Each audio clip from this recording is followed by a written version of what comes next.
সাতই আষাঢ় থেকে 10ই আষাঢ় কতগুলো নিয়ম পালন করবেন। এদিন কিন্তু অম্বুবাচী শুরু হবে 7ই আষাঢ়, ওদিন কিন্তু প্রবৃত্তি, 7ই আষাঢ় প্রবৃত্তি আর 10ই আষাঢ় হচ্ছে নিবৃত্তি। একটু বলে রাখি, মা পৃথিবী ধরিত্রী রজবতী হয়। আমার মায়েরা যারা বোনের মতো আছেন, যারা আমার মায়ের মতো আছেন, যারা আমার মেয়ের মতো আছেন, মাসে 4 দিন কি 3 দিন আমার মায়েদেরকে একটু অসুচ অবস্থায় থাকতে হয়। মায়েদেরকে বলি, যখন আপনারা অসুচ অবস্থায় থাকেন তখন আপনাদের কতগুলো কাজ কিন্তু বারণ।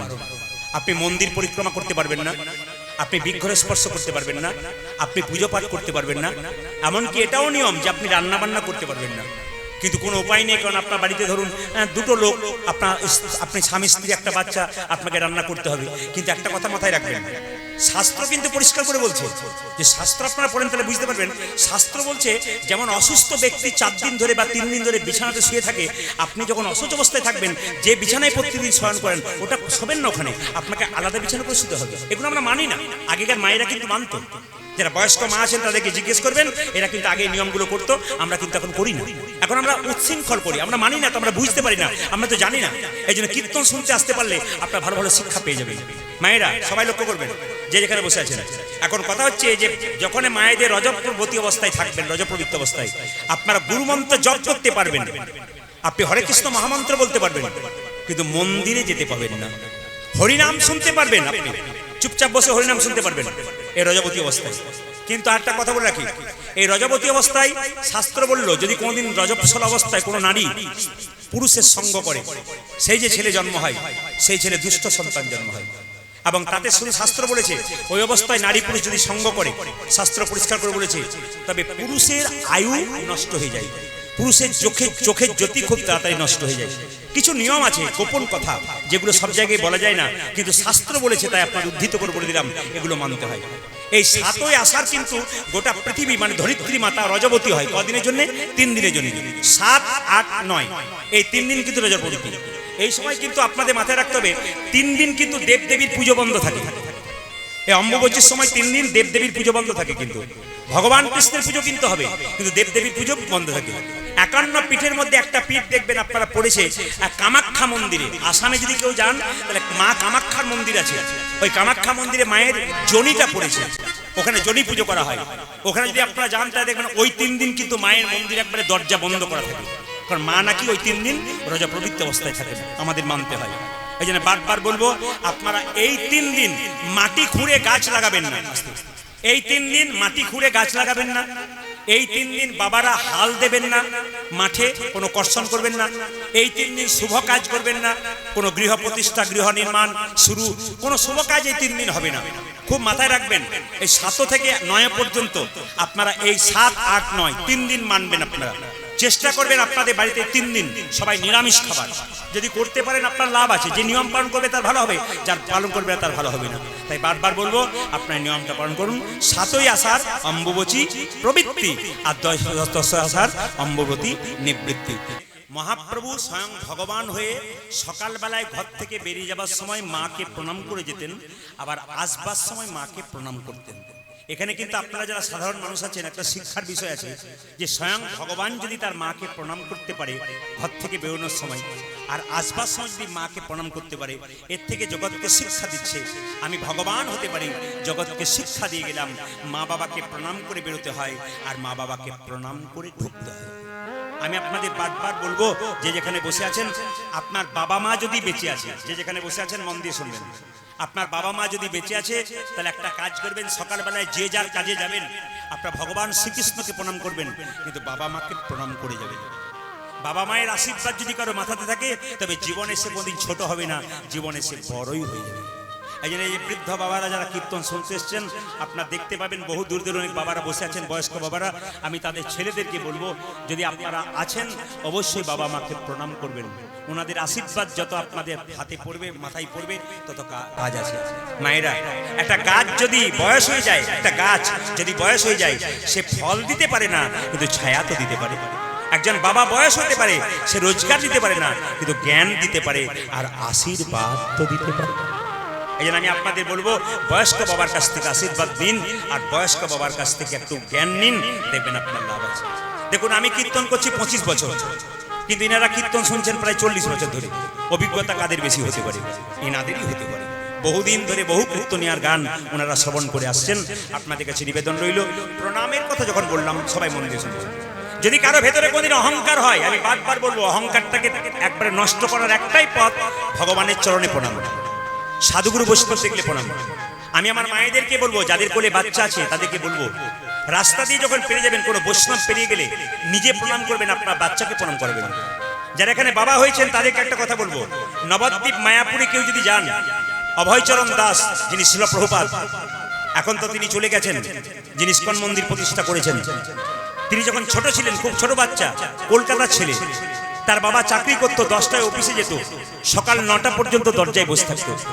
কোনো বৈষ্ণব যদি আসতো, একবার আসুন, একবার আসুন, আরে কি হয়েছে বলবেন তো, ও বাবা বৈষ্ণব একবার আসুন, কি আমার ছেলে একটু প্রণাম করবে। বৈষ্ণবকে বাড়িতে ডাকতেন, চরণ ধুয়ে দিতেন, তারপর ছেলেকে বলতো, খোকা পেন নাম কর, পেন নাম কর। যখনই ছেলেটা প্রণাম করতো, বৈষ্ণবকে বলতো, ছিল প্রভুপাদে বাবা এক কাজ করো না, বলে কি, একবার আশীর্বাদ করে দাও যেন আমার ছেলে রাধারানীর কৃপা হয়। মায়েরা, এমনি এমনি ছেলে মানুষ করা যায় না। যারা মা হয়েছেন মাথায় রাখবেন, শুধু আপনি খাওয়ালেন, পড়ালেন, চাকরি পেয়ে গেল, এটা ছেলে নয়। এটা মনুষ্যত্ব প্রকাশ হয় না, বিবেক প্রকাশ হয় না। আপনার ছেলেকে মানুষ করতে গেলে আপনাকে কৃষ্ণ ভক্ত সন্তান তৈরি করতে হবে। আপনি মৃত্যুর আগে শান্তিতে মরতে পারবেন। আমি যেমন তেমন সন্তানের মা নয়, আমি কৃষ্ণ ভক্ত সন্তানের মা, আমি কৃষ্ণ ভক্ত সন্তানের বাবা, আমি চোরের বাবা নয়, ডাকাতের বাবা নয়। বারবার বলবো, কীর্তন চলাকালীন কেউ আসর আসবেন না। এরপর থেকে অনুরোধ রাখলাম, কীর্তন চলাকালীন আসরে কেউ আসবেন না। সবার কাছে অনুরোধ রইল, একটা 20 টাকা বা একটা 50 টাকা দিতে এসে আপনি ভক্তিটা নষ্ট করবেন না, কি 500 টাকা দিতে আপনার নষ্ট করবেন না। কেন বলুন তো, অনেক ভক্ত কীর্তন শুনছেন তো, অনেকেরই অসুবিধা হয়। সবাই লক্ষ্য করুন, কীর্তনে আসরে আসবেন না, বারবার অনুরোধ রাখলাম। এগুলো দৃষ্টিকটু হয় এবং ভক্তদের অসুবিধা হয়। বাবা, আমি জানি আপনাদের আবেগ ভালোবাসা আমার প্রতি আছে, সে থাক, কিন্তু মহাপ্রভুকে প্রণাম করুন আর কীর্তন গান শ্রবণ করুন। আমি আপনাদের বলতে চাই, হ্যাঁ, প্রণাম যদি কেউ করতে চায় তাহলে প্রণামে একটা নিয়ম আছে। কিন্তু মায়েরা, বাবারা দেখবেন সাষ্টাঙ্গে প্রণাম করবে, আবার লম্বা হয়ে লাঠির মতো করে। আচ্ছা, এখানে যারা ভাইয়েরা আছেন, যারা আমার বয়সে আছেন, যারা কম বয়সে আছেন, তাদেরকে বলবো, মন্দিরে যখন প্রণাম করবে তখন লম্বা হয়ে প্রণাম করবে। কেন? যে যত লম্বা হয়ে প্রণাম করবে সে তত নিজে ভগবানকে সারেন্ডার করে দেবে, আমি তোমাকে সব দিয়ে দিলাম। মায়েরা কিন্তু কোনোদিন লম্বা হয়ে দণ্ডবত প্রণাম করতে পারবেন না। আপনারা হাঁটু গেড়ে প্রণাম করবেন, আপনাদের 5টা অঙ্গ মাটিতে ঠিকবে, আপনাদের 5টা অঙ্গ মাটিতে ঠিকবে। কি কি? একটি কপাল, 2টো হাত আর 2টো পা, এই 5টি অঙ্গ। কেন বলুন তো, একটু খুলে বলে দিই আপনাদের। মহাপ্রভু আমলে যারা কীর্তন গান করতেন তারা দেখবেন গলায় একটা উন্নি নিতেন। জোরে বলুন হ্যাঁ না না বাবা, নিতেন। আচ্ছা এবার বলুন, দেখুন কিছু মনে করবেন না, গলায় উন্নি নিতেন, কিন্তু কীর্তন গান আমরা করি তো মাঝে মাঝে দেখবেন আমরা খালি গায়ে কীর্তন করি। এই খালি গায়ে কীর্তন করি বলে অনেকে দেখবেন মোবাইলে কমেন্ট লিখে, এ খালি গায়ে কীর্তন কেন, জামা গায়ে নিতে পারেন না। দেখুন অনেকে কিন্তু কমেন্ট করে, তাদের জন্য আমার একটা বড় কথা, কীর্তন জগতের শিরোমণি এখনো বেঁচে আছেন সুবলচন্দ্র দাস মহাশয়, সকলের প্রণাম। 80-82 বছর বয়স, দেখে নেবেন গায়ে জামা নেই। উনি জানেন যে কীর্তন করতে গেলে আমরা মহাপ্রভুর দলের মানুষ, আমাদের গায়ে শুধু গলায় একটা উন্নি থাকবে, এটা থাকতে পারে, বাকি খালি গায়ে কীর্তন করেছেন। মহাপ্রভুর দলে দেখবেন যারা থাকতেন, নিত্যানন্দ, অদ্বৈত, সুভাষ ব্রাদার, সবার ছবিগুলো দেখুন, সবাই কিন্তু খালি গায়ে থাকেন। এই জন্য প্রথম থেকে এই নিয়মটাই চালু ছিল। এই মাঝে এসে 2-4 জন এসে জামা পড়তে শুরু করলো, আর তখন থেকে আমরা জামা পড়াই দেখলাম আধুনিক যারা আছেন। কিন্তু আগেকার বাবা মায়েরা যারা আছেন তারা দেখবেন যত যত কীর্তনী আছেন, এখানে তাকিয়ে দেখুন, এত এত ছবি রয়েছে, সবাই তাকান, এত এত ছবি রয়েছে, সবাই তাকান। ক্যামেরাটা যে যেহেতু একটু আলাদা আছে আমি দেখিয়ে দিতাম, যত ছবি এখানে আছে সবার দিকে তাকান, গায়ে উন্নি আছে অথবা খালি গায়ে আছে, সবাই তাকান। এটা মহাপ্রভু শিখিয়ে দিয়ে গেছেন। যারা বড় বড় কীর্তনী আগে আমাদের প্রণম্য চলে গেছেন বয়স্ক, দেখবেন আমরা বাবারা দেখেছেন খালি গায়ে কিন্তু কীর্তন হতো। এই জন্য এখন একটা ফ্যাশন চালু হয়ে গেছে, যে যেমন করতে পারে, কেউ খাটো হাতা, কেউ ফুল হাতা, যেমন যে করতে পারে। এই জিনিসটা দেখবেন অনেকের মনের মধ্যে ব্যাপার হয়। তো যাই হোক, এখন কথা হচ্ছে যে এইটা কিন্তু খুব খারাপ জিনিস, কারণ না জেনে মন্তব্য করা উচিত নয়, প্রত্যেককে জেনে মন্তব্য করতে হবে। এখন তো না জানার লোক বেশি। আপনি একটা ভালো কথা বলবেন, শাস্ত্রের কথা বলবেন, ও তো না জেনেই মন্তব্য করবে। কেন? উল্টো পাল্টা, কেন তো পড়েই না। ও যদি পড়তো তাহলে কি জ্ঞানী ব্যক্তিরা জ্ঞানীর মতো কমেন্ট করবে, আর যাদের কমেন্টগুলো দেখে বোঝা যায় এগুলো কাঁচা না পাকা, পড়াশোনাই করে না, এরকম লোক বহু আছে। এদের দিকে তাকাবেন না, আপনার ভক্ত হয়ে যাবেন। আমি বলতে চাই মায়েরা, প্রণাম কেন পায়ে করবেন? কেন মাথাতে করতে পারেন না? কেন পেটে করা যায় না? কেন হাঁটুতে করা যায় না? প্রণাম পায়ে করবেন কেন? খুব যুক্তির কথা আছে, কিন্তু সবাই শুনবেন। মায়ের পেটে যখন বাচ্চা থাকে, বাচ্চার মাথাটা নিচের দিকে থাকে না পা গুলো নিচের দিকে থাকে? জোরে বলুন, জোরে বলুন। আপনারা যে ঘুমাচ্ছেন তিনি বলুন, পা গুলো ওপর দিকে থাকে না নিচের দিকে থাকে? জোরে বলুন। অনেকে ভয়ে ভয়ে ভাবছে না বলাটাই ভালো, চুপ থাকাটাই বুদ্ধিমানের কাজ। উনি যা বলবেন, মাথাটা নিচের দিকে থাকে, পাটা ওপর দিকে থাকে। ম্যাক্সিমাম বাচ্চা দেখা গেছে মাথা নিচের দিকে, পা ওপর দিকে। ভগবান শ্রীকৃষ্ণ 7 মাস বয়সে গর্ভের মধ্যে সবাইকে দেখা দেয়, শাস্ত্র বলছে। তাহলে গর্ভের মধ্যে যদি ভগবান কৃষ্ণ দেখা দেয়, তবে মনে করুন তো, ভগবান যদি গর্ভের মধ্যে বসে থাকে, তাহলে যে বাচ্চাটা আছে তার মাথার দিকে বসবে না পায়ের দিকে বসবে? জোরে বলুন। কোন দিকে বসবে? তার পায়ের দিকে বসবে। মাথা তো নিচের দিকে, পায়ের দিকে। আচ্ছা, ভগবান আমাদের পায়ের উপরে বসেছিল, এই জন্য ভগবানের বসার জায়গাটা পদ্মাসন, মানে পদ্ম মতরং, পদ্মাসন। বাচ্চা কালো হোক আর পরিষ্কার হোক, দেখবেন পা গুলো কিন্তু লাল হয়। জোরে বলুন হ্যাঁ না? কেন? ভগবান পায়ের উপরে বসছিলেন, ওই জন্য আমরা সবাই পায়েতেই প্রণাম করি, কারণ ভগবান।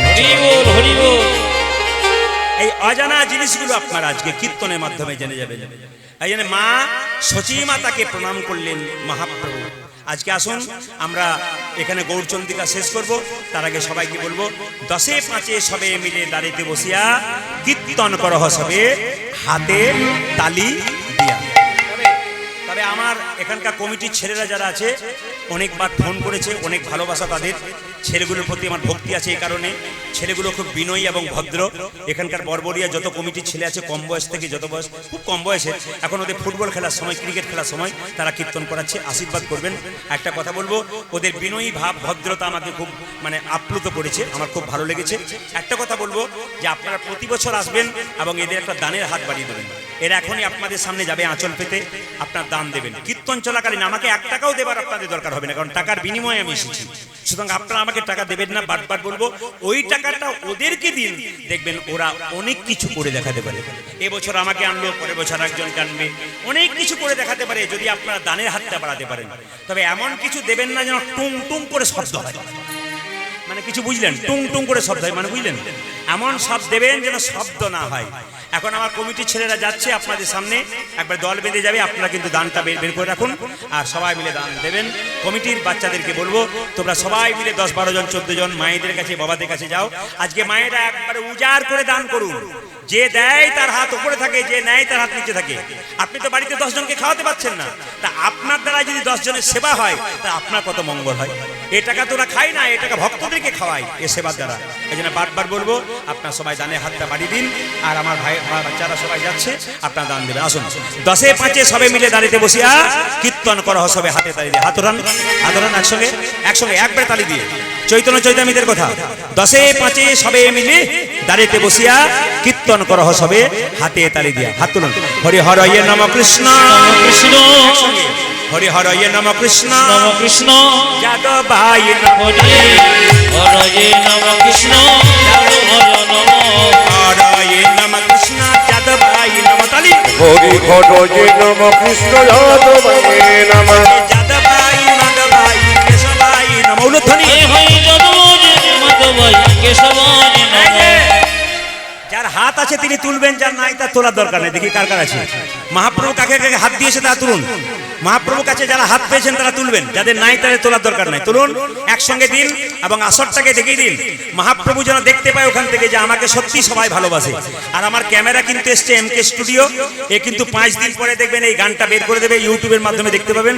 যদি কেউ হাত তোলেন তাহলে হাত তোলাটা দেখতে পাবেন, আর যদি কেউ এসে হাত না তোলেন বলবেন দিদি আমি তুলি নাই গো, আমার ওঠে নাই। এর জন্য বলতে না হয়, সবাই মিলে হাত তুলে হরি হরয়ে নম কৃষ্ণ, যাদবায় নম। হরি বল। হরি হরয়ে নম কৃষ্ণ, যাদবায় নম। হরি হরয়ে নম কৃষ্ণ, যাদবায় নমঃ। দাঁড়িয়ে বসে হরি সবাই হরয়ে নম কৃষ্ণ যাদবায় নমঃ যাদবাই মাধবাই কেশবাই নমঃ। ওগো যদুময় মাধবাই কেশবায় নমঃ। ওরে যাদবাই মাধবাই কেশবাই নমঃ। ও দেখো যাদবায় মাধবায় কেশবায় নমঃ ক্যামেরা হচ্ছে, আমি জায়গাটা বলে দিই, মুর্শিদাবাদ জিয়াগঞ্জ এলাকা বরবরিয়াতে কীর্তন হচ্ছে। ক্যামেরার মাধ্যমে আপনারা শুনতে পাবেন, দেখতে পাবেন ইউটিউবের মাধ্যমে। এই কথাটি আমার শুনতে পাবেন যে মুর্শিদাবাদ জেলার জিয়াগঞ্জ এলাকায় আপনার বরবরিয়া গ্রামে কীর্তন হচ্ছে।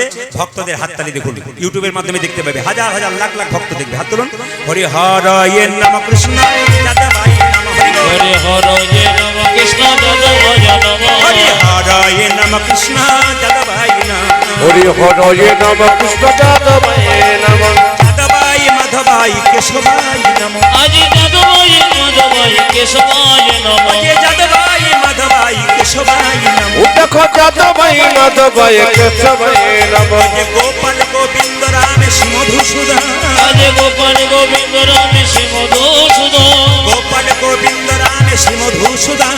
গোপাল গোবিন্দ রাম শ্রী মধুসূদন ওরে গিরিধারী গোপীনাথ মদন মোহন। লুতনি। আজি গিরিধারী গোপীনাথ মদন মোহন। আরে আপনাদের জন্য বলি না, আমাদের দিকে ঝগড়া করবার সময় মায়েদের হাত কি নড়ে গো। কালকে যেখানে গাইছিলাম বাবার জায়গা নিয়ে ঝগড়া, একজন বলছে এইরকম, তার মানে এত হাত তুলতে পারেন ঝগড়ার সময়, এই সময় তুলতে পারেন না। এত ক্লান্ত, একবার তুলে দিচ্ছে তারপর এত দুঃখ কেন? হাত তুলুন সবাই, হাত তুলুন একসঙ্গে। হরি হরয়ে নম কৃষ্ণ যাদবাই নমঃ। হরি বল। হরে নম কৃষ্ণ যাদবায় নমঃ। হরি হরয়ে নম কৃষ্ণ যাদবাই নমঃ। হরি হরয়ে নম কৃষ্ণ যাদবায় নমঃ যাদবাই মাধবাই কেশবাই আজি নমঃ। যদুময় মাধবাই কেশবায় নমঃ। যাদবাই মাধবাই কেশবাই আজি নমঃ। যাদবায় মাধবায় কেশবায় নমঃ গোপাল গোবিন্দ রাম শ্রী মধুসূদন। গোপাল গোবিন্দ রাম শ্রী মধুসূদন। গোপাল গোবিন্দ রাম শ্রী মধুসূদন। আজি গোপাল গোবিন্দ রাম শ্রী মধুসূদন গিরিধারী গোপীনাথী মদন মোহন। আজি গিরিধারী গোপীনাথ মদন মোহন। ওরে গিরিধারী গোপীনাথ মদন আজি মোহন। গিরিধারী গোপীনাথ মদন মোহন এবার এদেরটা বন্ধ করলাম, আপনাদেরটা নেব বলে। আপনারা একসঙ্গে বলুন তো, সবাই একসঙ্গে বলবেন, খুব সুন্দর লাগবে। বলুন হরে কৃষ্ণ জোরে। হরে কৃষ্ণ। বাবার মায়ের একসঙ্গে, বাবারা মায়ের একসঙ্গে বলবেন জোরুন। হরে কৃষ্ণ জোরে। হরে কৃষ্ণ কৃষ্ণ কৃষ্ণ জোরে। হরে রাম জোরে। হরে রাম। বা আরো জোরে। হরে কৃষ্ণ। বাহ,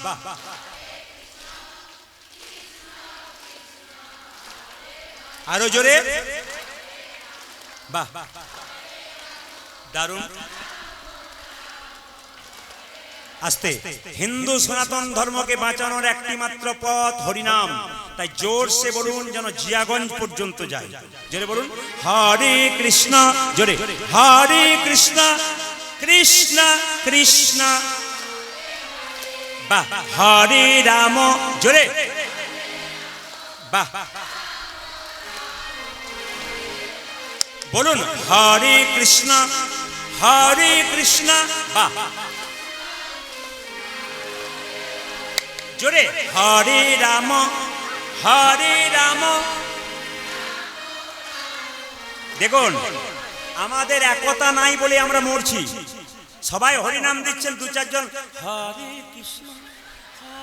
কৃষ্ণ মানে ওর বলার দরকার নেই আর কি। আবার দু চারজন দেখবেন চুপচাপ বসে দেখছে, মানে আপনারা দিব্যি কীর্তন করছে ভদ্রলোকের মতো দেখছে। সবাই করুন, সবার পথ পরিষ্কার হবে, কেউ কারো পাপের ভাগ নেবে না। নিজে নিজে দায়িত্ব পালন করুন, না পরে ঠকতে হবে। আর তুলুন হরে কৃষ্ণ জোরে। হরে কৃষ্ণ, না পারলে তালি। হ্যাঁ কৃষ্ণ, না পারলে তালি। হরে রাম জোরে। জোরে জোরে। হরে কৃষ্ণ জোরে। হরে কৃষ্ণ বাহ, জোরে। হরে রাম বাহ বাহ। শেষবার হরে কৃষ্ণ বাহ, দারুণ দারুণ। বাহ, বেশ। আপনাদের এখানে এসে সব ভালো লাগলো, একটা জিনিস খারাপ লাগলো, বলবো না, বাদ দিয়ে দেবো? না বলাটাই ভালো। একদিন বলবো? আচ্ছা, আমি তো না বলে যাব না, বলবার জন্যই তো এসেছি। আমি তো বলবার জন্য এলাম। আপনারা সবাই হাততালি দিচ্ছেন, হরিনাম করছেন, আমার খুব ভালো লাগছে। যে হরে কৃষ্ণ করে তালি দিচ্ছেন, খুব ভালো লাগছে। আর দু চারজনকে দেখলাম হরে কৃষ্ণ, ভালো লাগলো। এরা হচ্ছে বিশিষ্ট হিন্দু জাতির ভদ্রলোক। এদের জন্য সনাতন ধর্ম অনেক দূরে উঠবে, কারণ এরা ভদ্রলোক। এরা দেখতে চায় আপনারা কীর্তন করবেন, উনি ভদ্রতা দেখাবেন। না, আপনাদের এখানে নেই, অন্য জায়গাতে বললাম। হাত তুলুন একবার শেষবারের মতো। হরে কৃষ্ণ বা কৃষ্ণ কৃষ্ণ, জোরে হরে রাম বা হরে রাম। সুন্দর। আরেকবার হরে কৃষ্ণ, জোরে বলে হরি। বাবা, সুন্দর, বেশ। দান দান দান। আপনাদের কি আগে কীর্তনের দল টল ছিল নাকি? দারুণ গাইছেন। এবার এই এলাকায় এনে না, আর আমি এদের দিয়ে চালাবো না, আপনাদের এদের দিয়ে ডাকবো না, আপনাদের দিয়ে চালিয়ে দেবো। হাত তুলুন তাহলে তাহলে। হরে কৃষ্ণ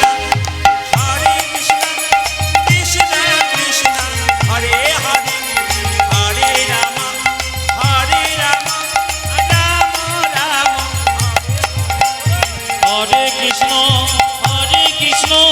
কৃষ্ণ কৃষ্ণ হরে হরে, হরে রাম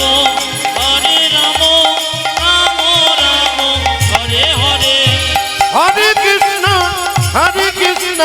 কৃষ্ণ কৃষ্ণ হরে হরে, হরে রাম রাম রাম হরে হরে। হরে কৃষ্ণ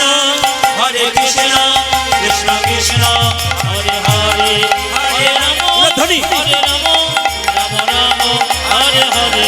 হরে কৃষ্ণ কৃষ্ণ কৃষ্ণ হরে হরে, হরে রাম রাম রাম হরে হরে।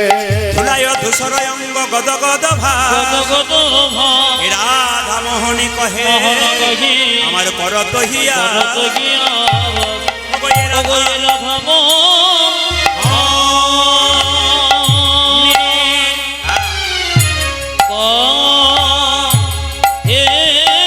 সবাই উলুধ্বনি দিন, সবাই উলুধ্বনি দিন, সবাই। কর কহিয়ে কর তহি আস এ রাম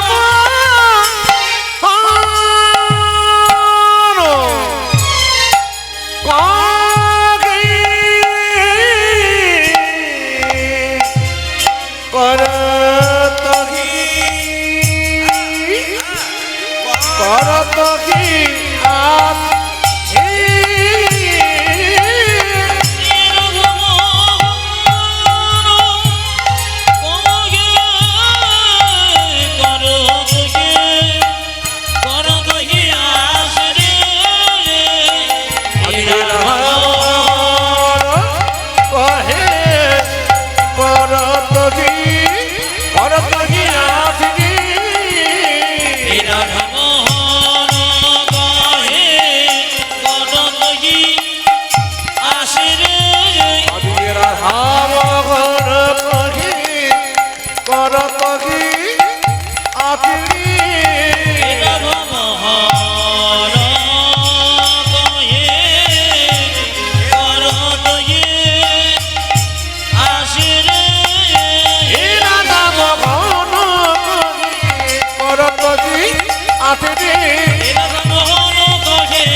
সবাই মিলে একসঙ্গে বলুন রাধে রাধে।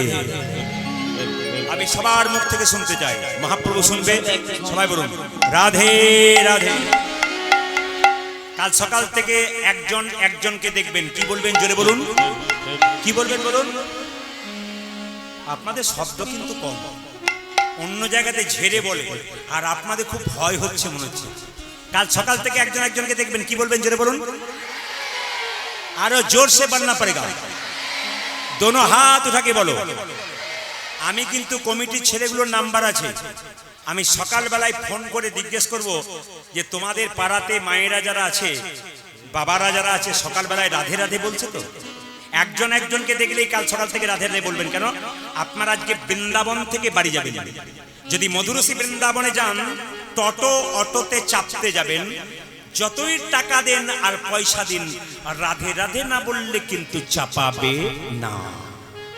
আজকে আপনারা বৃন্দাবনে এসছেন, এখানে রাধে রাধে বলছেন, এই রাধে রাধে ডাকটা বাড়ি পর্যন্ত নিয়ে যাবেন। রাধারানীর কৃপা যদি কারো উপরে হয়, কৃষ্ণের কৃপা অবশ্যই হবে। কৃষ্ণ নিজের মুখে বলেছেন, আমি যে রাধার দাস, ইহাতে সন্দেহ যার, কোটি কোটি যুগ ভজয় আমার, সকল ভজনা বিফলে তার। কৃষ্ণ নিজের মুখে বললেন, আমি রাধারানীর দাস।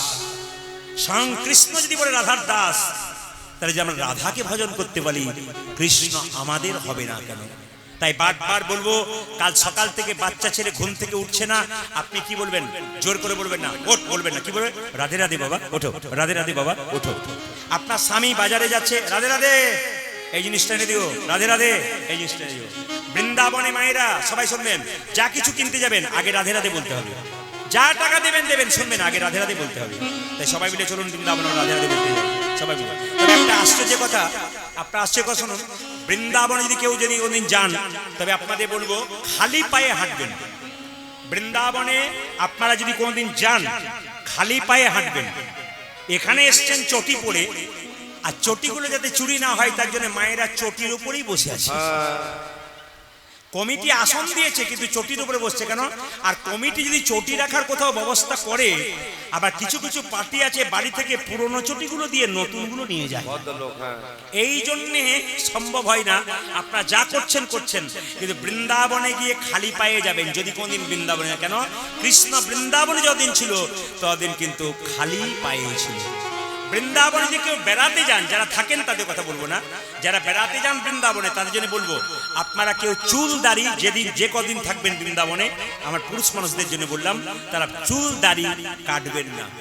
আর বৃন্দাবনে ভগবান শ্রীকৃষ্ণের কাছে গেলে কেউ কাঁদবেন না। ওখানে বৃন্দাবনের গোপাল সব সময় আনন্দেই থাকে, ওই জন্য যত এখানে হরে কৃষ্ণ রাধে রাধে বলতে পারবেন, তত কৃষ্ণ খুশি হয়ে যাবে। বৃন্দাবনে গেলে দেখবেন তেঁতুল গাছে তেঁতুল পাকে না, আশ্চর্যের ব্যাপার। তেঁতুল গাছে তেঁতুল পাকে না। প্রশ্ন করবেন কাঁচা তেঁতুল? হ্যাঁ, ওটা চিনির মতো মিষ্টি হয়ে যায়। রাধারানী প্রত্যেকদিন রাসলীলা যায়, একদিন যাচ্ছিল, তেঁতুলের সুতিতে পাকা সুতিতে পিচ্ছিল খেয়ে পড়ে গিয়েছিল, রাধারানীর নুপুরে পায়ে আঘাত হয়েছিল। তখন থেকে রাধারানী অভিশাপ দিয়েছিল তেঁতুল গাছকে, রে তেঁতুল গাছ, তোর তেঁতুলের সুতিতে পড়ে গেলাম, অভিশাপ দিলাম, আজ থেকে বৃন্দাবনে তেঁতুল গাছে তেঁতুল পাকবে না, পাকবে না, পাকবে না। তবে যে তেঁতুল গাছের নিচে রাধারানী পড়ে গিয়েছিল, ওই তেঁতুল গাছে নিচে গিয়ে কেউ যদি একাদশী পালন করতে পারে, তবে তার নাকি গৌর গোবিন্দের কৃপা হয়ে যায়। চলুন আমরা রাধে রাধে বলে বৃন্দাবনে যাবো সবাই মিলে। চলো রে মনে বৃন্দাবন ধাম, সবাই হাত তুলুন। চলো রে মনে বৃন্দাবন ধাম, রতি যা রাধে রাধে না, মিলেंगे कुंज बिहारी, मिलेंगे राधा प्यारी। চলো মন বৃন্দাবন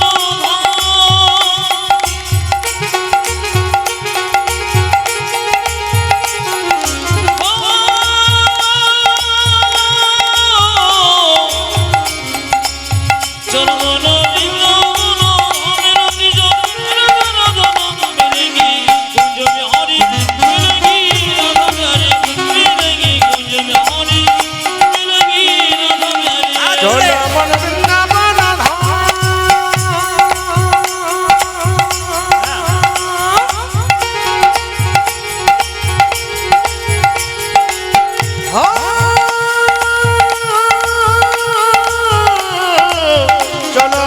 বৃন্দাবন রতি যা রাধে মিলেंगे কুঞ্জ বিহারি, মিলেंगे রাধা প্যারি, মিলেंगे কুঞ্জ বিহারি, মিলেंगे রাধা প্যারি। से प्रिय वृंदावन धाम है, सबसे मीठा मधुर श्री राधा नाम है। सावधान से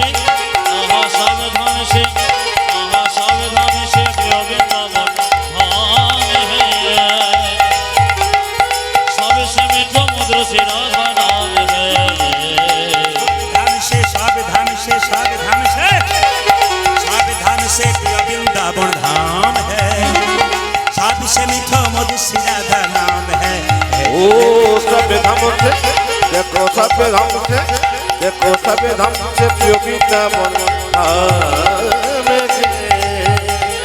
सबसे मीठो मधु श्री राधा नाम के तेरी पूरन होगी कामरती जा राधा राधा नाम तेरी पूरन होगी कामरती जा राधा राधा नाम तेरी पूरन होगी कामरती जा राधा राधा नाम ओ तेरी पूरन होगी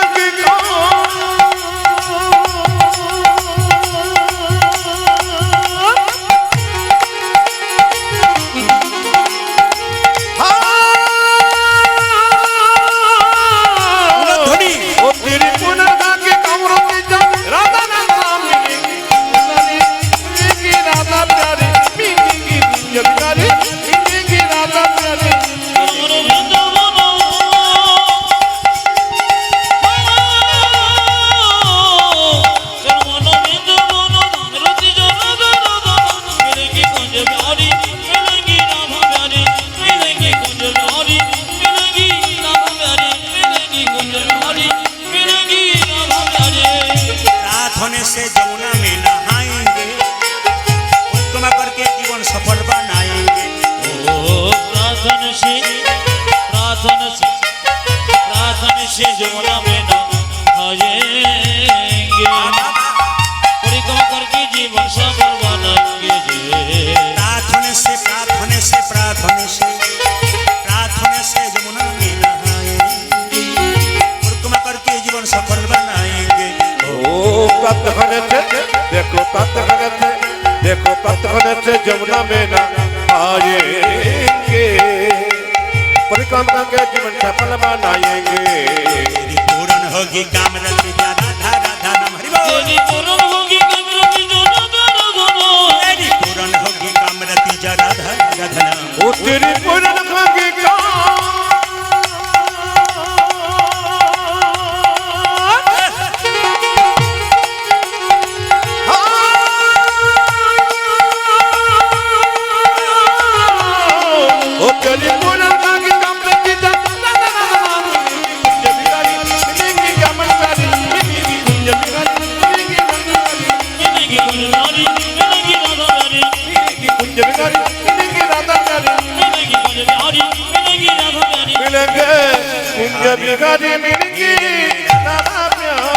সবাই মিলে বলুন রাধে রাধে আমি জোরে শুনতে চাই জোরে বলুন রাধে রাধে একটু জোরে রাধে রাধে আপনি শুনছেন কিন্তু উনি বললেন পালা হয় না বললাম না পালা কিসের হয় এইদিকে নাটকের পালা হয় যাত্রা পালা হয় আর আমাদের জীবনে দুটো পালা হয় একটি আশার পালা জোরে বলুন আর একটা জোরে বলুন বাহ বাহ আপনাদের চরণে কোটি কোটি দণ্ডবত প্রণাম এই জন্যে যে আপনারা বলতে পারলেন অনেক জায়গায় খুঁজে খুঁজে বেড়াই কি বলবো আমাদের জীবনে দুটো পালা কি কি একটি আসার আর একটি জোরে বলুন যাওয়ার আচ্ছা এবার ঠান্ডা মাথায় উত্তর দিন যারা যেখানে বসে আছেন আমি আগেই বললাম কথাগুলো যেগুলো বলবো লীলার মাধ্যমে আপনারা উত্তরগ্রস্ত বহুদিন ধরে শুনছেন আজকে শুনে যান বুঝে যান জেনে যান আসল মর্মার্থ কি আস্তে আস্তে এইদিকে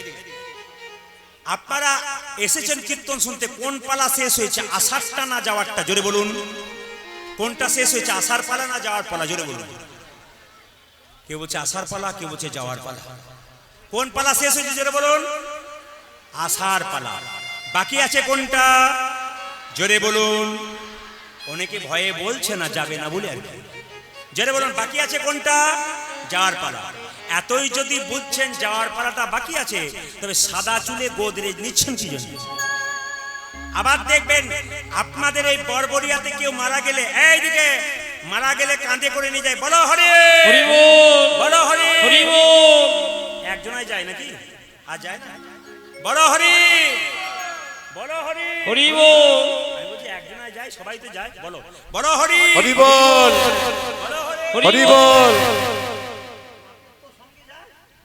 বলো হরি হরি বল বলো হরি হরি বল যখন মরাটাকে নিয়ে যাওয়া হয় তখন আপনারা প্রণাম করেন কিনা জোরে বলুন হ্যাঁ না না প্রণাম করেন না আচ্ছা কিছু মনে করবেন না আমরাও করি আপনারাও করেন আর কি ভাবেন বলুন তো ও বোধহয় গেল আমি বোধহয় যাবোই না একবারে পাক্কা কথা। কিন্তু যিনি হেলতে দুলতে গেলেন তিনি শিখিয়ে দিয়ে গেলেন, এই যে যতই সংসারে লাফালাফি করো আর নাচানাচি করো, আর যতই শাড়ি ভাঁজ করো আর ফ্যান্সি করো, আর যতই লিপস্টিক লাগাও, না আপনাদের এখানে করে না, আমাদের ওইদিকে দেখতে কালো, সে আবার আয়না নিয়ে আবার এই যতই যা করো, লাফালাফি করো, নাচানাচি করো, মস্তানি করো, আমাকে দেখে শিখে নাও, একদিন তোমাকে আমার মতো চলে যেতে হবে। এই চলে যাওয়াটা হচ্ছে উত্তরা গোষ্ঠ। সকালবেলায় গোষ্ঠে ভগবান গিয়েছিলেন, এখন উত্তরা গোষ্ঠ মানে ফিরছে। এখন লক্ষ্য করুন, এই লীলাটির নাম উত্তর গোষ্ঠ হলো কেন? বহুদিন শুনছেন উত্তর গোষ্ঠ কেন হলো? ভগবান কৃষ্ণ নন্দরাজার বাড়ি থেকে গোচারণে যেতেন, যখন ফিরে আসতেন ওই দিকটা ছিল উত্তর দিক। ভালো করে শুনুন, উত্তর গোষ্ঠ লীলাটার নাম কেন হলো? ভগবান শ্রীকৃষ্ণ নন্দরাজার বাড়ি থেকে গোচারণে যেতেন, যখন ফিরে আসতেন ওই দিকটা ছিল উত্তর দিক। এই জন্য লীলার নামটা কি হলো? উত্তরা গোষ্ঠ, ফিরে আসার পালা। আচ্ছা মায়েরা, এই দিকে তাকাবেন। সবাই বুঝতে পাচ্ছেন যে আমাদের যেতে হবে, তবু কিন্তু আমরা অনেকে বিশ্বাস করি না। যিনি চিতাতে শুয়ে থাকেন তিনি বলেন, তোমরা আমাকে এখানে নিয়ে এলে তা নয়, তোমাদের এখানে এসে শিক্ষা দিলাম, আমার মতো তোমাদেরকে একদিন এই চিতাতেই আসতে হবে। যতই সোনার ছপ্পর খাট করো আর যতই সেগুন খাট করো, আসতে কিন্তু এই চিতাতেই তোমাকে একদিন হবে। মায়েরা, হ্যাঁ, চিতাতেই শেষ জায়গা। একটু সবাই শুনবেন। আপনারা কতজন জানেন জানি না, গতকাল দেখবেন একটা বিমান দুর্ঘটনা হয়েছে। জোরে বলুন হানা না, সবাই বলুন, আপনারা সবাই লক্ষ্য করুন। গতকাল বৃহস্পতিবার, আজ তো শুক্র নাকি, গতবার বৃহস্পতিবার আপনারা গুজরাটের একটা বিমানবন্দর আছে আহমেদাবাদ, ওইখান থেকে একটা বিমান যাচ্ছিল লন্ডনে। তো লন্ডনে যেতে যেতে ওই বেশ কিছুক্ষণ উঠেছে সামনে, ওঠার সঙ্গে সঙ্গে গাড়ি কি গন্ডগোল হয়েছে প্লেনের বুঝতেই পারেনি, হঠাৎ করে জোরে গিয়ে ধাক্কা মেরেছে একটা মেডিকেল কলেজে গিয়ে, সেই ক্যান্টিনে। সেখানে এখন বলছে 24 জন ওইখানেই মারা গেল। যারা খাওয়া দাওয়া করছিল সেই জায়গাটা এমন ধুলোতে ভর্তি হয়ে গেছে, সেখানে 24 জন মারা গেছে। আর প্লেনে ছিল 242 জন, 241 জন মারা গেছে, একজন কিন্তু বেঁচে আছে। ইনিকে রমেশ, যার নাম। মায়েরা, সবার কাছে নিবেদন রইল, হ্যাঁ রমেশ, কি রমেশ বটে, সেই রমেশ কিন্তু বেঁচে গেছে। একটা কথা আছে না, রাখে হরি তো মারে কে। শুনলাম বা জানলাম যে প্লেনের 11A সিটটার নাম্বার ছিল তার 11A, মানে একবারে প্লেনের মানে জানলার দিকে সে বসেছিল, কোনো কারণে বেরিয়ে গেছে। আপনারা যদি দেখেন কি বিভৎস ব্যাপার ইউটিউবের মাধ্যমে, মৃতদেহগুলো যখন নিয়ে আসছে পুরে একবারে জড়ো হয়ে গেছে, কেউ আত্মীয়কে চিনতে পারছে না কোনটা আমার বাবা কোনটা আমার মা। একজন ডাক্তার বাবু তার স্ত্রী, দুটো ছেলে আর মেয়েকে নিয়ে লন্ডনে যাচ্ছিল নতুন করে সংসার করবার, মানে নতুন করে লন্ডনে একটা স্থাপিত হওয়ার জন্য যাচ্ছিল, সবগুলোই চলে গেল। ভগবান বলছেন যে যতই তুমি যা করার চেষ্টা করো, আমি যদি ব্রেক দিয়ে দিই আর কিছু করার নেই। আবার এও শুনলে চমকে যাবেন। একজন মহিলা সাক্ষাৎকার দিচ্ছিলেন যে 10 মিনিটের জন্য ওই প্লেনটা আমার ফেল হয়ে গেছে, কি জানি গৌর গোবিন্দের কৃপায় আমি বেঁচে গেলাম। যার মৃত্যু নাই সে গিয়েও থমকে যাবে, কোনো কারণে তার প্লেন লেট হয়ে গেল, সে বেঁচে গেল। 241 জন কিন্তু মারা গেছে। আমি আপনাদের বলতে চাই, যিনি রমেশ বাবু যিনি বেঁচে আছেন, তিনি বলতে চাইছেন যে 30 সেকেন্ড প্লেনটা ওড়ার পরে কি যেন একটা বিকট আওয়াজ হলো, তারপর আমি বুঝতে পারলাম না কি হলো, একটা অদ্ভুত ব্যাপার, আমি বেরিয়ে গেলাম কি করে আমি নিজেকে খুঁজে পাচ্ছি না, তিনি বেঁচে গেলেন। তার কাছ থেকে আমরা জানতে পারবো অনেক অভিজ্ঞতা। তিনি যখন সুস্থ হবেন তার কাছ থেকে বহু জিনিস জানতে পারবো। তবে একটা কথা বলি, প্লেন দুর্ঘটনায়, বিমান দুর্ঘটনায় যারা মারা গেল তাদের পরিবারের, শোকসন্তপ্ত পরিবারের প্রতি আমাদের সমবেদনা থাকবে। তাদেরকে সান্ত্বনা দেবার কোনো বাক্য নেই। এই যদি আমার পরিবারের কি হতো, আমার যে কি অবস্থা হতো, আপনার পরিবার হলে আপনার যে কি অবস্থা হতো, যার পরিবার থেকে চলে গেছে তার যে কি অবস্থা হচ্ছে, একমাত্র সে ছাড়া কেউ জানে না। সে অনুভব করতে পারছে, অনুভব করবেন ওদের দুঃখগুলো, ওদের ব্যথাগুলো। আমরা আজকে মহাপ্রভুর এই আসরে, ভগবান শ্রীকৃষ্ণের হরিবাসরে আমরা সবাই মিলে ভগবানকে প্রার্থনা করব, যারা প্লেন দুর্ঘটনায়, বিমান দুর্ঘটনায় চলে গেলেন আমাদের ছেড়ে, তাদের সকলের আত্মার শান্তি হোক এবং গৌর গোবিন্দের কৃপায় তাদের সকলে গৌর গোবিন্দের চরণাশ্রয় হোক। হরি বল, সাধু- হরি বল। হরি বল, হরি বল, হরি বল। পানি জড় করো শিরা, পানি জড় করো, পানি জড় করো, করো শিরা, পানি জড় করো, পানি জড় করো শিরা। ও গোপাল জড় করো শিরা, সানে দাও শিরা। আজ পানি জন্য বলে হরি কানছি না সানি দাও সিগা সাধনে বিষম খাই। ও গো সাধনে বিষম খাই। ও মায়েরা, বসে থাকতে থাকতে জল দে রে, জল দে রে। একটু জল দে, জল দে, জল দে। বিষম খাই না, আমরা বলি না কে নাম করছে, বলে না। আজকে কৃষ্ণ কিন্তু বারবার বিষম খাচ্ছে। সাধনে বিষম খাই, আমার সাধনে বিষম খাই। নাম করে মাই গো, নাম করে মা। আজ সগন বিষম খায়া নাম করে মাই গো নাম করে মা নাম করে রে, নাম করে রে, নাম করে রে। নামে করে রে ওরে সুদামে, ওরে সুদামে মা নাম করে রে। ওরে সেদাম, ওরে সদাম, নাম করে রে। ওরে সুদামে, ওরে সুদামে মা নাম করে রে। আমি ওদেরকে দামনে নামে করে রে সাধনে বিষম খাই, আমার সাধনে বিষম খাই। সাধনে বিষম খাই। আজ সগন বিষম খায়া নাম করে মাই রে, নাম করে মা। আমার সাধনে বিষম খাই। নাম করে মা গো, নাম করে মা। আজ গোঠে আমাদের বিলম্ব দেখিয়া রে। আজ গোঠে আমাদের বিলম্ব দেখিয়া। মায়েরা, ও মায়েরা, ছেলে যদি বাইরে থাকে মা কি করে, চিন্তা করে না? শুধু চিন্তা করে না, ভালো চিন্তা করে না, কিন্তু কি চিন্তা করে, খারাপ চিন্তা করে। মায়ের মন খালি অমঙ্গল গায়। যেমন আমি কিছু মনে করবেন না, আগে যখন কলেজে পড়তাম আমার মা কিন্তু খালি চিন্তা করতো। বলে কেন? ছেলে তো কম বয়স, হঠাৎ যদি বাসের ছাতে চেপে যায় আর বাস যদি উল্টে যায়। বলে হ্যাঁ রে, শুনলাম, আমার মা বলতো, শুনলাম আজ নাকি বাসে খুব ভিড় ছিল, তুই ভেতরে ঢুকতে পেরেছিস তো? বললাম না মা, ভেতরে পারিনি, আসতেই পারতাম না, ছাতে এলাম। ও মা, 60 কিছু হয়ে যায় যদি? আসতে হবে না, পরের বাসে আসবি, তবু কিন্তু ভিড়ের মধ্যে আসবি না। কেন? আমার মনটা বারবার মনে হয় কি জানি কোথা থেকে কোনো বিপদ হয়ে গেল। মায়ের মন সবসময় অমঙ্গলই চিন্তা করে। মায়েরা, আজি গোঠে আমাদের বিলম্ব দেখিয়া, আজি আজি কোটে আমাদের বিলম্ব দেখিয়া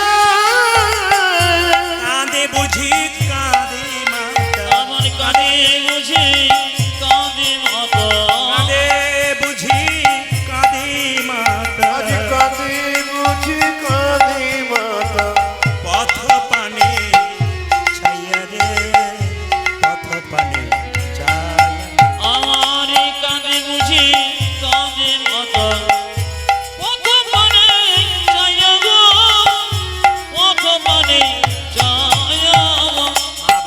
কাঁদিছে মা বুঝি কাঁদিছে মা বুঝি কাঁদিছে মা বুঝি কাঁদেছে পথ পানে চেয়ে চেয়ে মা বুঝি কাঁদিছে ওরে বর্তমানে মা বুঝি কাঁদিছে পথ পানে চেয়ে চেয়ে মা বুঝি ও কাঁদিছে দেখো পথ পানে চেয়ে চেয়ে মা বুঝি কাঁদেছে কাঁদে বুঝি কাঁদে মাতা আমার কাঁদে বুঝি কাঁদে মাতা কাঁদে বুঝি কাঁদে মাতা যদ কাঁদে বুঝি কাঁদে মাতা আর পথ পানে চাইয়া রে পথ পানে চাইয়া আমার কাঁদে বুঝি কাঁদে মাতা পথ পানে চাইয়া রে পথ পানে চাইয়া যারা কীর্তন শুনতে এসেছেন কম বয়সে আছেন যাদের বাড়িতে মা বাবা বেঁচে আছে কৃষ্ণ নিজের মুখে বলছে মা কাঁদানো ভালো নয় মা কাঁদানো ভালো নয় ভালো নয়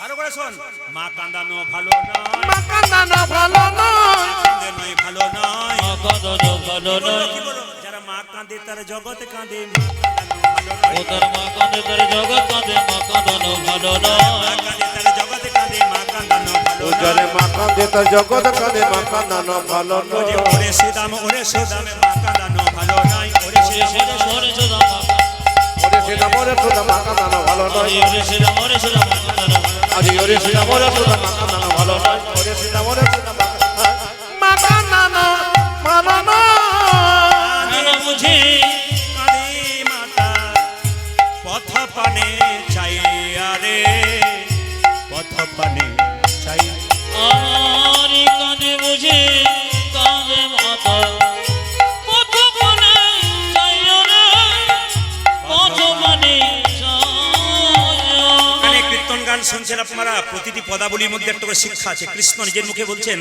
মা কাঁদানো ভালো নয় এখানে যারা কীর্তন শুনতে এসেছেন কম বয়সে ছেলে মেয়ে আছে তাদের কাছে প্রদীপ পালের নিবেদন রইল আপনারা ইউটিউবের মাধ্যমে শুনছেন আমি সব জায়গাতে বলি একটা কথা বলবো মা বাবা দুজনকে সম্মান দিতে হবে বাবা যদি বাড়ির ছাদ হয় মা তবে কি হবে ঘরের খুঁটি এই দুটো জিনিস যেদিন চলে যাবে সেদিন বুঝতে পারবেন যে আপনার সবচেয়ে আপন লোক চলে গেল মায়েরা মেয়েরা দেখবেন বাপের বাড়ি যায় না কখন থেকে যখন তার মা বাবা মারা যায় অনেক মেয়েকে জিজ্ঞেস করি দিদি তুমি বাপের বাড়ি যাবে না মেয়েটি কেঁদে কেঁদে বলে না আর যাবো না বলে কেন আমার মা বেঁচে ছিল সেটাও মরে গেল আমার বাবা বেঁচে ছিল সেও মরে গেল এখন যাদের বাড়ি যাই তারা আমাকে ভালো করে দেখে না ভালো করে কথা বলে না আর আমি যাব না আমার মা নাই দাদা আমি যাব না মায়ের মতো আপন কেউ হয় না একটা মায়ের পেটে একটা বাচ্চা 10 মাস 10 দিন জায়গা হয় সেই ছেলে বড় হয়ে বহরমপুরে ফ্ল্যাট কিনতে পারে আত্মীয় স্বজন শ্বশুর শাশুড়ি সবার জায়গা হয় বাবা মায়ের জায়গা হয় কীর্তন শুনে কি লাভ আছে যদি মানুষ হতে না পারলে কীর্তন শুনে কি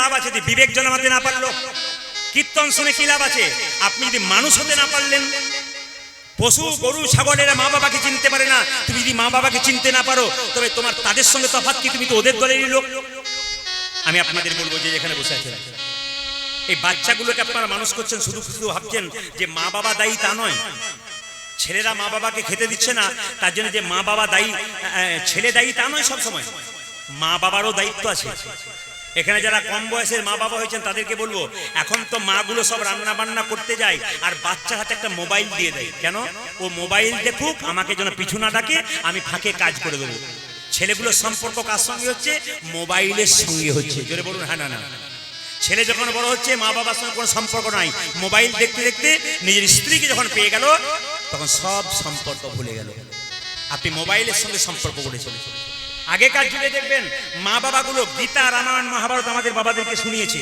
ঠাকুমারা শুনিয়েছে এখন তো সব কথা কেউ শোনায় না যখন বাচ্চা মায়ের কোলে থাকে মায়ের গলা জড়িয়ে ধরে শুয়ে থাকে তখন বাচ্চাকে যদি মা বলে হরি বল বল বলে রাধে রাধে বল বলে কেন বাচ্চার মন কচি বাঁশের মতো যেদিকে বাঁকাবেন সেদিকে বাঁকবে বাঁশ মোটা হলে আর বাঁকবে না তাই সবার কাছে নিবেদন রইল যাদের বাড়িতে ছোট ছোট বাচ্চা আছে শুনবেন কথাগুলো যদি লাগাতে পারেন তাহলে কাজ আছে সকালবেলা ঘুম থেকে উঠে বাচ্চাকে বলবেন আগে মন্দিরে প্রণাম করে আয় তো দাদু ঠাকুমাকে প্রণাম কর আমাকে আর তোর বাবাকে প্রণাম কর যদি বাচ্চাকে সংস্কার শেখাতে পারেন লাভ আছে বাচ্চা দাদু ঠাকুমাকে প্রণাম করবে আপনি তাকে শেখাবেন দাদু ঠাকুমাকে প্রণাম কর আমাকে তোর বাবাকে কর কেন বাচ্চার মধ্যে বিবেক জন্মগ্রহণ করবে সেই ছেলে বড় হয়ে যতই ইঞ্জিনিয়ার হোক ডাক্তার হোক বাবা মাকে কোনো মতে ভুলবে না কারণ তার মধ্যে বিবেক আছে কৃষ্ণ ভক্ত সন্তান তৈরি করে যান মৃত্যুর আগে দেখবেন আপনার লাভ আছে গতকাল যেখানে নদিয়াতে গাইছিলাম, এক ভদ্রলোক বলেন, প্রদীপ বাবু আপনার কীর্তন তো সবসময় শুনি, কিন্তু আমি একটু খুব আনন্দে আছি। বলে কেন?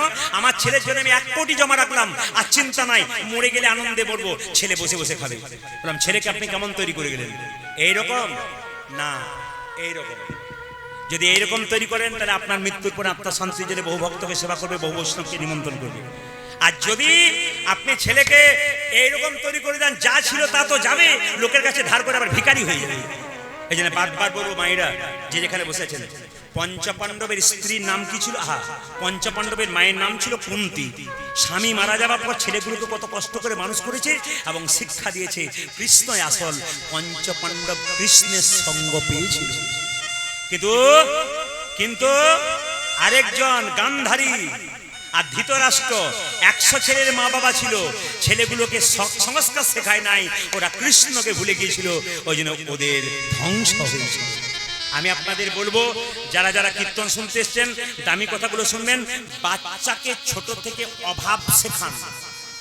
বাচ্চা যা চাইবে হাতের মুঠোয় দিয়ে দেবেন না। আমরা অনেক কষ্ট করে মানুষ হয়েছি, ভালো খাতা পাইনি, কলম পাইনি, ভালো চটি পাইনি, দূরে হেঁটে হেঁটে 5 কিলোমিটার হেঁটে হেঁটে স্কুলে গেছি। এখন ছেলে সাইকেলে যায়, মোটর সাইকেলে যায়, 4 চাকাতে যায়, এখন যা চাই তাই পাই। এই জন্য ছেলে মানুষ হতে পারছে না। ছেলেকে অভাবটা বোঝাতে দিন, যে তোর অভাব আছে, তাহলে ছেলে কিছু করতে পারবে, নইলে করতে পারবে না। একটা প্রমাণ দিয়ে দিই আপনাদের, দেখবেন বাজ পাখি আকাশের ওপরে ওড়ে। যত রকমের পাখি আছে, সবচাইতে একটা পাখি আছে যেটা হচ্ছে বাজ পাখি, ও দেখবেন আকাশের ওপরে ওড়ে। বাজ পাখির বাসা দেখলে অবাক হয়ে যাবেন, ঘাসেরই ভাষা, ঘাস দিয়ে তৈরি বাসা। কিন্তু প্রথমে যখন ডিম পারে বাজ পাখি, তখন ঘাসের ওপরে পারে। কিন্তু বাচ্চা যখন জন্ম নিয়ে নেয়, তখন ছোট ছোট কাঁটা এনে বাচ্চাগুলোকে কাঁটার ওপরে বসায়। একজন মা কখনো বাচ্চাকে ঘাসটাকে সরিয়ে কাঁটার উপরে বসাতে পারে? এই বাজ পাখিটা শিক্ষা দিচ্ছে, কাঁটার উপরে না চলতে পারলে ওপরে কোনোদিন উঠতে পারবি না। দুঃখ যদি না পাস, তবে জীবনে উন্নতি কোনোদিন করতে পারবি না। আপনার বাচ্চাকে আমি বলবো, প্রথম থেকে অভাব শেখান, তাকে জানান মানুষ হতে হবে, কৃষ্ণ ভক্ত হতে হবে, তার চরিত্র গঠন করতে হবে। সবাই শুনবেন, সবচাইতে বড় হলো মা বাবার চরিত্র। মা বাবা যদি ভালো হয়, সন্তান একবারে রাজপুত্রের মতো হবে, সন্তান মহাপুরুষের মতো হবে। আপনারা বিবেকানন্দের মা হতে পারবেন। স্বামী বিবেকানন্দের চরিত্র শুনলে চমকে যাবেন, কেমন চরিত্রবান। একবার বিদেশের এক মহিলা স্বামী বিবেকানন্দকে বলেছিল, আমি তোমাকে বিয়ে করতে চাই। বিবেকানন্দ জিজ্ঞেস করেছিল, তুমি আমাকে বিয়ে করতে চাও কেন?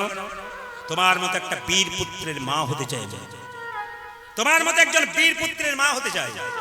বিবেকানন্দ বলে, ওটা বিয়ে না করে হয়? যদি বিয়ে না করে হয়, বলছে কি করে হয়? তুমি আমার মা আর আমি তোমার সন্তান। রাধে রাধে। যদি এটা ভেবে নিতে পারো, আমি তোমার বীর পুত্র হব আর তুমি আমার বীর পুত্রের মা। কীর্তন শুধু কীর্তন নয়, কীর্তন শুনতে আসবেন, দামি দামি কথা শুনবেন, আপনার জীবন পরিবর্তন করবেন যদি আপনি নিতে পারেন। আজকে মায়ের মতো আপনার কেউ হয় না। শুনলে চমকে যাবেন মায়েরা, মায়ের কত বড় ত্যাগ। শুনলে চমকে যাবেন মায়ের কত বড় ত্যাগ। আমি গত বছর ধানবাদে গান গাইছিলাম, যে বাড়িতে বাসা সবাই কীর্তন শুনতে যাচ্ছে, যার বাড়িতে বাসা সেই মহিলা কিন্তু যাচ্ছে না। 2 দিন কীর্তন হলো, প্রথম দিন গেল না, ভাবলাম শরীর খারাপ। দ্বিতীয় দিন জিজ্ঞেস করলাম, দিদি আপনি গেলেন না? যেখানে কীর্তন হয়েছে সেখানে আমি 14 বছর ধরে যাই নাই। কেন মা, 14 বছর যাওনি কেন? বলছে যাইনি কেন জানো? 14 বছর আগে ওখানে একটা পুরানো পাঁচির ছিল, আমার 2টো ছেলে তো, ছোট ছেলেটা ওখানে খেলা করতে করতে পাঁচিরে চাপা পড়ে মরে গেছে। পাঁচিরে চাপা পড়ে মরে গেছে, ওইখানে আমার ছেলে মরে গেছে বলে 14 বছর ওই দিকে আমি তাকাই না, 14 বছর ওই পথ দিয়ে আমি যাই না। ওখানে গেলে আমার ভিতরটা হু হু করে উঠে। আমার খোকা ওখানে কত কষ্ট করে প্রাণ দিয়েছে, কেউ দেখতে পায় না। পাঁচিরটা যখন আমার খোকার উপরে পড়ে গেছে, আমার খোকা কত চিৎকার করেছে মা মা বলে, আমি হতভাগিনী শুনতে পারি না। আমি ওখানে যাই। মায়ের কত ত্যাগ দেখুন, 14 বছর ওখানে যায় না। শুনলে চমকে যাবেন, একটা বাড়িতে বাসা ছিল, ভদ্র মহিলা বাঁ হাতে খাচ্ছে। জিজ্ঞেস করলাম, তুমি বাঁ হাতে খাচ্ছ কেন? বলছে আমার 9টা ছেলে পর মরে গিয়েছিল, ভগবানের কাছে প্রার্থনা করেছিলাম, ঠাকুর যদি এবার সন্তানটা বেঁচে যায়, এই ডান হাতটা তোমার সেবায় লাগিয়ে যাব, আমার সেবায় লাগাবো না, আমি বাঁ হাতটা আমার সেবায় লাগাবো। তাই যখন থেকে আমার সন্তান হয়েছে তখন থেকে ডান হাতটা গোবিন্দের সেবায় দিয়েছি, আমি তখন থেকে বাঁ হাতে খাই। কত ত্যাগ দেখুন, মায়ের মতো ত্যাগ পৃথিবীতে কারো হয় না। তোমরা যেন কেউ মাকে কাঁদিও না, মায়ের মতো আপন কেউ হয় না, মায়ের মতো আপন কেউ হয় না। যার মা কাঁদে তার আপন কেউ, আপন যার মা কাঁদে তার জগৎ কাঁদে, যার বাবা কাঁদে তার জগৎ কাঁদে। তাই মা কাঁদানো ভালো ভালো। এই ছেলেগুলো যে কীর্তন করাচ্ছে খুব ভালো, সৎ ছেলে আপনার, কেন ভালো পবিত্র কাজে যোগদান করেছে আপনার ছেলে। আমি হুগলি জেলায় প্রচুর গান করি, তারকেশ্বর শিব মন্দিরের পাশ দিয়ে পেরিয়ে যায়। আপনারা ভাবেন শুধু শ্রাবণ মাসে জল ঢালা হয়, যদি তারকেশ্বরের পথ দিয়ে যাবেন দেখবেন শ্রাবণ মাস নয়, প্রতি মাসেই ছেলে মেয়েরা সারারাত্রি শেওড়াপুরি থেকে 40 কিলোমিটার হেঁটে হেঁটে জল ঢালতে যায়। আমার গাড়ি দেখলেই তারা আটকায়, ছবি করে, অনেক কথা বলে আমার সঙ্গে। জিজ্ঞেস করি তোমরা জল ঢালতে যাচ্ছ? বলে হ্যাঁ। তোমার বাবা বেঁচে আছে? বলে হ্যাঁ। মা বেঁচে আছে? বলে হ্যাঁ। বাবা কি করে? একটা ছেলে বললো চাষবাস করে। আমার তোমার বাবা যখন গ্রীষ্মকালে রোদ্রে বাড়ি ফিরেছিল, তোমার বাবার মাথায় একটু জল দিয়েছিলে তো? বলে না, দিই নাই। তবে পাথরের বাবাকে দিয়ে কোনো লাভ নেই। পাথরের বাবা যেন বলতে চাইছে আগে জীবন্ত বাবা মাকে দাও, তারপর আমাকে দাও, তবে আমি খুশি হব। দুর্গার অষ্টমীর দিনে পুষ্পাঞ্জলি দিচ্ছেন আপনারা। কি করে পুষ্পাঞ্জলি দিচ্ছেন? আপনারা পুষ্পাঞ্জলি দিচ্ছেন কি করে মায়েরা? উপবাস থেকে। মা দুর্গা যেন বলতে চাইছে মাটির প্রতিমা পুজিস রে তুই, আগে ঘরের জীবন্ত বাবা মাকে পুজো কর। দেখ তোর বাবা মা ভালো কাপড় পাই নাই, টাকা ওদের দিকে, তোরা ভালো খাচ্ছিস ওরা পাই নাই, আগে ওদেরকে দে, তবে আমি খুশি হব। ওদেরকে না দিলে আমি খুশি হব। সঙ্গে সঙ্গে কৃষ্ণ বলছে বেলিয়ব শান হইল, চলো যা ঘরে। দেখো বেরিয়ব শান হইল, চলো যাই ঘরে। আমার বেলে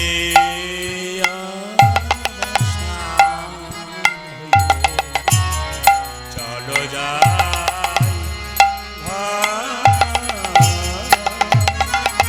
আমি বেলে যাব সানে হইল, আরে চলো যাই ঘরে। মায়ের না দেখে কেমন, ওরে আমার না দেখি মায়ের না দেখে কেমন, মায়ের না দেখি কেমন কেমন করে রে, কেমন কেমন করে। আজ মায়ের না দেখি মন কেমন কেমন করে রে, এমন কেমন ওরে। বলরাম দাস কহে শুনি কানাইয়ের বল। সবাই প্রণাম করুন, বলরাম দাসকে প্রণাম করুন, সবাই প্রণাম করুন, কর্তাকে প্রণাম করুন। তিনি এতগুলো পদ রচনা করলেন। শুনি কানাইয়ের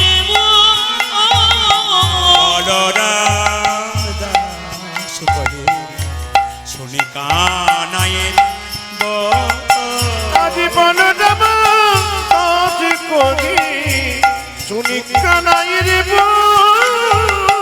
সকলরা ভালো ওই মাঝে, রে সকলরা আলো আছে, সকলরা ভালো মাঝে, আজ সকলরা ভালো মাঝে। পড়লয় তো রোল রে, পড়লয় তো রোল। আমারি সকলরা আলো আছে, করিল যত রণ রে, করিল যত রণ। আনন্দ আর ধরে না, আনন্দ আর ধরে না, আনন্দ আর ধরে না, আরে আনন্দ আর ধরে না ঘরে ফিরে যাবে বলে আনন্দ আর ধরে না আজ ঘরে ফিরে যাবে বলে আনন্দ ধরে না ঘরে ফিরে যাবে বলে আনন্দ আর ধরে না ঘরে ফিরে যাবে বলে আনন্দ আর ধরে না সকলরা আজ সকলরা ভালো মাঝে সকলরা ভালো মাঝে সকলরা